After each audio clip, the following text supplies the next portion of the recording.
তো নমস্কার বন্ধুরা, আশা করি সবাই ভালো আছেন। তো বন্ধুরা, এখন যে বিষয়টা নিয়ে কথা বলবো তো সেটা হলো সাকিব খানের দরদ ছবির ইন্ডিয়া থেকে কি সার্টিফিকেট পেলো সেই বিষয়ে কথা বলবো, এবং তার পাশাপাশি দেবের প্রোডাকশন হাউস থেকে একটা ছবি আসতে চলেছে যেটার নাম হচ্ছে বিনোদিনী। তো সেই ছবিটার রিলিজ ডেট অফিসিয়াল চলে এসেছে, তো সেই বিষয় নিয়ে কথা বলবো। তো আশা করব ভিডিওটা খুবই ইন্টারেস্টিং হবে। ভিডিওটাকে আপনারা শেষ পর্যন্ত দেখতে থাকবেন। চ্যানেলটায় নতুন হয়ে থাকলে অবশ্যই আপনারা চ্যানেলটা সাবস্ক্রাইব করে নেবেন, আর যদি ভিডিওটি পছন্দ হয় অবশ্যই লাইক কমেন্ট শেয়ার করতে ভুলবেন না। তো প্রথমে যে বিষয়টা নিয়ে কথা বলবো তো সেটা হলো, দেখুন, প্রথমে যে বিষয়টা নিয়ে কথা বলবো সেটা হচ্ছে সাকিব খানের দরদ ছবিটা নিয়ে। তো সাকিব খানের দরদ ছবি নিয়ে যে আপডেটটা উঠে আসছে, তো এই ছবিটা কিন্তু ইন্ডিয়া থেকে ইউএ সার্টিফিকেট পেয়েছে। ইউএ সার্টিফিকেট পেয়েছে, এবং সত্যি কথা বলতে এটা তো ইন্ডিয়া থেকে ইউএস সার্টিফিকেট পেয়েছে, এবং দেখা যাক যে এই ছবিটা বাংলাদেশে যে সেন্সার বোর্ড থেকে কি সার্টিফিকেট পাই, ইউএ নাকি এ, ইউএ নাকি এ।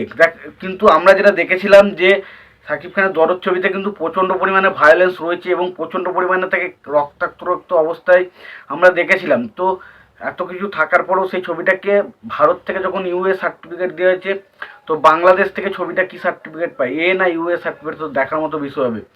যাই পাক, ছবিটা কিন্তু বক্স অফিসে আগুন লাগাবে যখনই আসুক, এটা নিয়ে কোনো সন্দেহ নেই।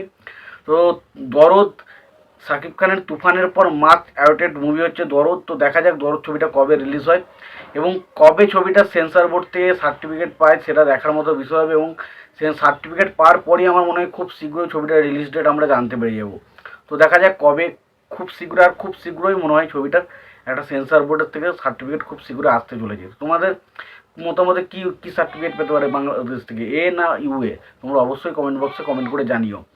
দ্বিতীয় যে বিষয়টা নিয়ে কথা বলো সেটা হচ্ছে দেবদার প্রোডাকশন হাউস থেকে একটা ছবি আসছে যেটার নাম হচ্ছে বিনোদিনী, যেখানে আমরা লিড চরিত্রে রুক্মিণী মৈত্রকে দেখতে চলেছি। তো রুক্মিণী মৈত্র এখানে একটা লুক দেওয়া হয়েছে, সেটা ডেফিনেটলি ভালো লাগছে। তবে এটুকু বলতে পারি, রুক্মিণী মৈত্রের যে লুকটা সেটা খুব এক্সট্রা অর্ডিনারি কিছু লাগছে না, এবং লুকটা দেখতে বেশ ভালো লাগছে, এবং একটা বেশ সুন্দর বাড়ির জায়গা দেখানো হচ্ছে। তো দেখা যাক আলটিমেট ছবিটা শেষ পর্যন্ত কেমন হয়, এবং সেটা কি আমাদেরকে ইমপ্রেস করতে পারে, সেটাই সময় এলেই বুঝতে পারবো। তো সত্যি কথা বলতে আমার কাছে পোস্টারটা এক্সট্রা অর্ডিনারি কিছু লাগেনি, তবে বিষয়বস্তু হচ্ছে এটাই, এই ছবিটার রিলিজ ডেট সম্পর্কে আমরা জানতে পেরেছি, এটা রিলিজ হতে চলেছে 23শে জানুয়ারি। তো দেখা যাক ছবিটা কেমন হয়, এবং 2025 23শে জানুয়ারি ছবিটা আমাদের কেমন লাগে, এবং দেবের প্রোডাকশন হাউসে রুক্মিণী মৈত্র কেমন কাজ করে সেটাও দেখার মতো বিষয় হবে। তোমাদের এই বিষয়ে কি আপডেট রয়েছে তোমাদের অবশ্যই কমেন্ট বক্সে কমেন্ট করে জানিও। আর তোমাদের যদি ভিডিওটি পছন্দ হয় অবশ্যই লাইক কমেন্ট শেয়ার করে দিও। চ্যানেলটা নতুন হয়ে থাকলে অবশ্যই আপনারা চ্যানেলটা সাবস্ক্রাইব করে নিয়ে পাশে বেল আইকনটা অবশ্যই প্রেস করে দিও। ভালো থেকো, সুস্থ থেকো, দেখা হচ্ছে পরে ভিডিও।